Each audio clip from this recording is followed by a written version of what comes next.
terjadi hari Jumat pertengahan Ramadan, maka nanti akan begini-begini terjadi.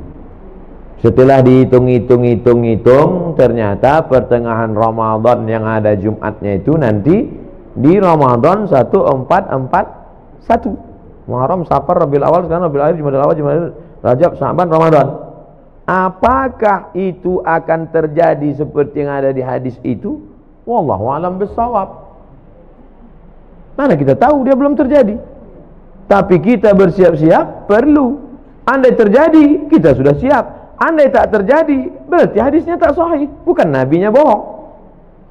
Jadi kami siap-siap lah nih Pak Ustaz. Siap-siap lah. Rabiul Awal sekarang, tanggal 24, 25. Rabiul Akhir, Jumadil Awal, Jumadil Akhir, Rajab, Sya'ban, 5 bulan lagi. Siap-siapkanlah. Bahwa terjadi, kita sudah siap. Bahwa tak terjadi, berarti hadisnya palsu. Bukan berarti Nabi Muhammad pembohong. Karena kan tak ada bukti real nyata, ada rekaman rupanya Nabi ngomong qala Rasulullah SAW. Oleh sebab itu, jangan nanti ketika tak terjadi, ini hadis ini bohong aja ini. Bukan Nabi berbohong, hadis itu tak sahih. Nah, ini tentang masalah kalau nanti terjadi model prediksi-prediksi yang begitu. Kalau ibu bapak ibu baca nanti atau dengar ceramah yang modelnya prediksi, perkiraan, disampaikan oleh orang nanti akan begini. Nah, kalau sumbernya benar, siap-siap. Apa salahnya siap-siap? Tapi andai tidak terjadi pun, kita sudah siap. Jelas? Wallahu a'lam. Ada yang bertanya? Bapak.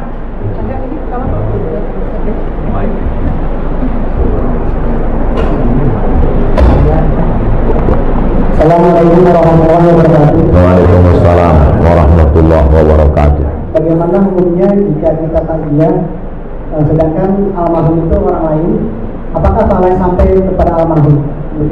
Waalaikumsalam warahmatullahi wabarakatuh. Kata Nabi, kalau kau lewat di makam Baqi di samping Masjid Nabawi, keluar masuk dari pintu Babus Salam, laki-laki keluarnya tembus itu lurus, nama pintunya Babul Baqi, pemakaman Baqi. Kalau lewat di Baqi, ucapkanlah salam, assalamualaikum ya ala diyar minal mu'minin wa inna insyaallah bikum lahiqun yarhamullah mustaqimin wal mustaqirin nas'alullah lana wa lakumul afiyah. Kalau dibacakan doa itu sampai tak pada orang di Baqi itu? Ada hubungan kita sama orang Baqi itu? Mana ada? Dia Arab, kita Arab cemas. Kita Arab maklum. Itu menunjukkan bahwa doa orang Islam sampai. Maka jangan ragu, tahlil, takziah sampai pada orang mati.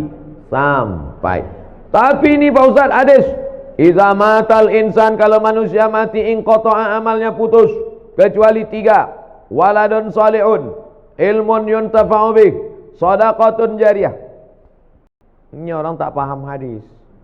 Abdul Somad kalau mati, amal Abdul Somad ini putus. Bukan amal bapak ibu putus ke saya. Amal bapak ke saya putus apa tidak? Tidak, Bu. Kalau putus amal bapak, macam mana ada sholat jenazah? Sholat jenazah itu amal saya apa amal bapak? Amal ibu bapak. Saya udah mati dah. Tapi amal saya dulu ada 3 yang tetap mengalir. Yang pertama, Abdul Somad ceramah-ceramah diamalkan oleh jamaah, mengalir. Yang kedua, rupanya Abdul Somad peletakan batu pertama, mengalir walaupun sebiji batu. Apalagi yang satu sasmen. Yang ketiga, anak Abdul Somad, Mizian Hazik Abdillah, berdoa dia di tengah malam, mengalir. Bukan maknanya amal orang lain tak mengalir. Amal saya putus kecuali 3, tapi amal orang tetap mengalir. Jadi jangan ragu tentang ini. Apa saja yang mengalir itu Pak Ustaz? Bacaan Quran mengalir. Mana dalilnya? Abdullah bin Umar, anak Umar bin Khattab berpesan, nanti kalau aku mati meninggal dunia, bacakan pada bagian kepalaku Al-Fatihah, bacakan pada bagian ujung kakiku ujung Al-Baqarah. Riwayat lain, bacakan pada bagian kepalaku awal Al-Baqarah sampai wa ulaika humul muflihun. Pada bagian kakiku bacakan lillahi ma fis samawati sampai habis. Itu menunjukkan amal orang hidup baca Quran sampai, doa sampai, sedekah sampai, haji sampai, kurban sampai. Apa sedekah yang paling afdal ya Rasulullah? Saqil ma, kasih air minum. buatkan sumur bor untuk almarhum. Tempat kita jangan kasih air lagi, atas air, bawah air, banjir. Apa yang perlu dia kasih. Di pondok pesantren ini apa yang perlu? Perlu kalian air? Tidak apa, banyak udah air. Apa yang perlu? WC, ya kasih WC. Kemarin di Palembang, bantuan dari alumni 52 unit WC. Oh, bagus. Apa yang paling diperlukan orang? WC ini sangat diperlukan di pesantren. Berapa anak-anak yang kebelet tertolong? Man yassara an mu'sirin yassarallahu anhu yaumil qiyamah. Siapa yang memudahkan urusan orang, dimudahkan pula urusan dia. Itulah urusan yang paling tersulit di dunia. Dilepaskannya urusan orang. Bagus sekali. Bapak-bapak yang ketawa berarti pernah mengalami. Nah, jadi ceritanya Pak, bacaan Quran sampai, bacaan doa sampai, jangan takut, jangan khawatir. Walaupun kita tak ada hubungan sama dia, karena berdasarkan hadis Nabi. Adapun hadis yang mengatakan tak sampai adalah amal yang mati itu yang lain putus-putus. Amal saya putus, tahajud saya putus, witir saya putus, sholat saya putus, tapi amal orang tetap mengalir. Wallahu a'lam bishawab. Waalaikumsalam. Tadi amal yang tidak putus ada 3. Kemudian amal doa anak yang soleh. Apakah itu masih anak yang kandung? Atau doa anak yang yatim yang Ibu kalau mendoakan saya, sampai tak doa ibu saya? Sampai. Kita tak ada hubungan. Bapak kalau mendoakan saya sampai atau tidak? Sampai, tak ada hubungan. Makna anak soleh itu bukan membatasi hanya doa dia yang sampai. Makna doa anak soleh itu artinya amal Abdul Somad ada 3 yang tetap mengalir. Ceramah Abdul Somad ini amal dia apa tidak ini? Amal.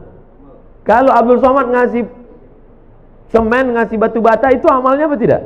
Amal. Anak Abdul Somad itu anaknya itu amalnya apa tidak? Kalau anak itu bukan amal saya tengok aja bini saya, mungkin lahir anak saya itu. Nah, begitu kasarnya, mohon maaf, beri maaf.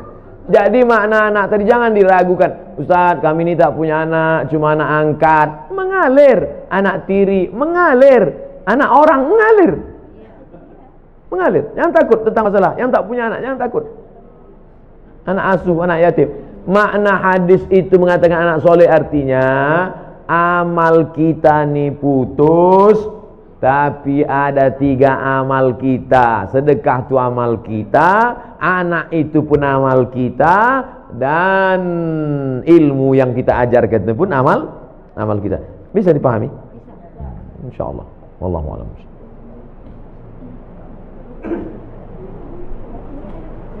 Assalamualaikum warahmatullahi wabarakatuh. Waalaikumsalam. Saya mau menanyakan amalan mana kira-kira yang diterima seorang tua yang punya anak kandung tetapi dia kurang taat beribadahnya, atau dia mengangkat anak bukan anaknya sendiri tetapi anak-anak itu sangat soleh dan sering mendoakan orang tuanya. Jadi amalan mana yang lebih cepat diterima oleh Allah? Itu yang pertama. Dan yang kedua, saya mohon supaya Ustaz dan jamaah yang ada di sini nanti itu mendoakan untuk kesembuhan bisa. Nanti di akhir majlis kita doa semua untuk kesehatan, untuk husnul khatimah, untuk anak-anak kita dijaga dari narkoba. Nanti di akhir majlis. Punya anak kandung, kerjanya minum khamar, sakau, mabuk. Ada anak angkat, orangnya soleh. Kedua-duanya ini berdoa. Mana doanya yang lebih dulu sampai? Illalladzina amanu wa amilus shalihat. Semua manusia ini rugi kecuali orang beriman dan beramal soleh. Yang ditengok bukan anak kandung, anak tiri, anak angkat, tetangga, kawan, jiran, sahabat. Yang ditengok adalah soleh. Makanya Rabbi habli minas sholihin. Jangan takut tidak punya anak, tak ada yang mendoakan. Jangan takut bahwa kita tidak punya anak, tapi kita didik anak-anak kita jadi soleh, baik, bagus, memang itu perintah agama. Tapi terlalu khawatir tak punya anak, jangan takut. Nah, oleh sebab itu maka doa sampai, doa kawan sampai. Itu makanya kita suruh dekat-dekat dengan orang-orang soleh, berjamaah. Meninggal kita, saya insya Allah kalau mati jamaah nih selama ini banyak mendoakan. Tak ada pun doa dari tetangga, sahabat, kerabat, doa dari jamaah banyak doakan. Yang penting hablum minan nasnya baik, hablum minallah baik. maka syarat dikabulkannya doa amanu wa amilus sholihat, beriman dan beramal soleh. Wallahu a'lam.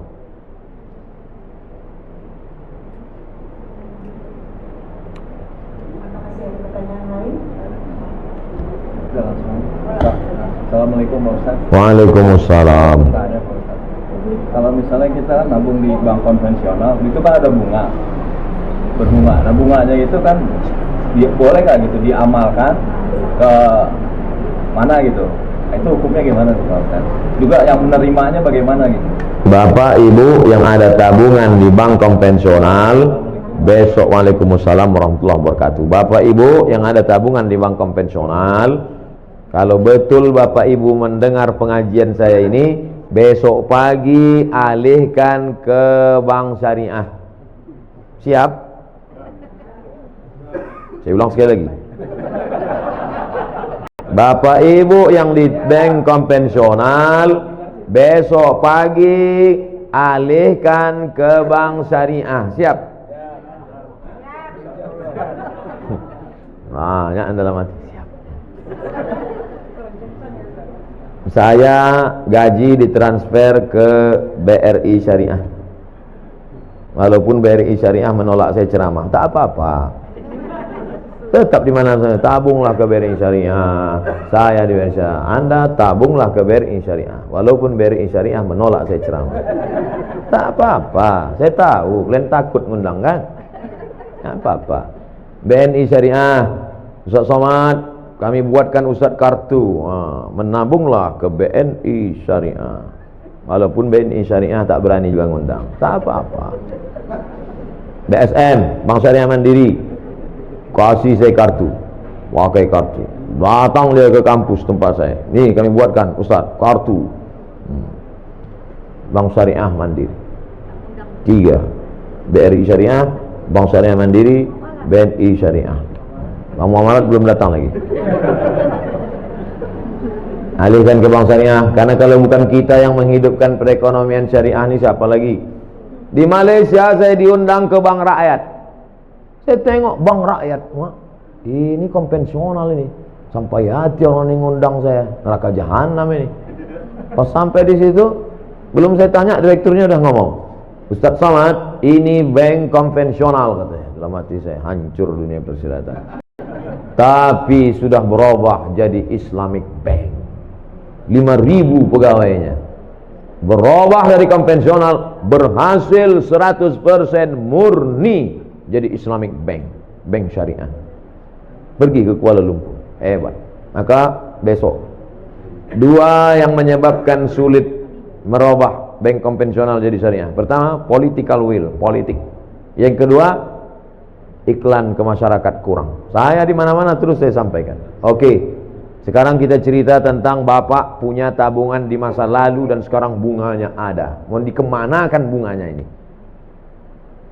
Bolehkah bunga yang punya Bapak 100 juta ini, kita taruhlah 100 juta ini sekarang ada bunganya, bukan tabungannya, bunganya. Kemana bunga ini? Kata Syekh Yusuf Al-Qardawi, nama kitabnya Fatawa Mu'asirah, sudah dicetak oleh Gema Insani Press Jakarta. Judulnya Fatwa-Fatwa Kontemporer Yusuf Qardawi. Diserahkan ke lembaga yang dinikmati orang banyak, masalih ammah. Masjid, panti jompo, panti yatim, sekolah Islamic boarding school, serahkan. Bapak yang ada tabungan-tabung di bank konvensional, duit hasilnya itu riba, jangan kasih ke anak, jangan kasih makan ke rumah, serahkan ke lembaga yang dinikmati orang banyak. Ini jangan Ustaz Somad ini ceramah gini, nanti ujung-ujungnya kemana Pak Ustaz? Ke saya. Saya sampai sekarang tak pernah kepentingan pribadi saya. Serahkan ke lembaga-lembaga yang banyak dinikmati orang banyak. Wallahu a'lam.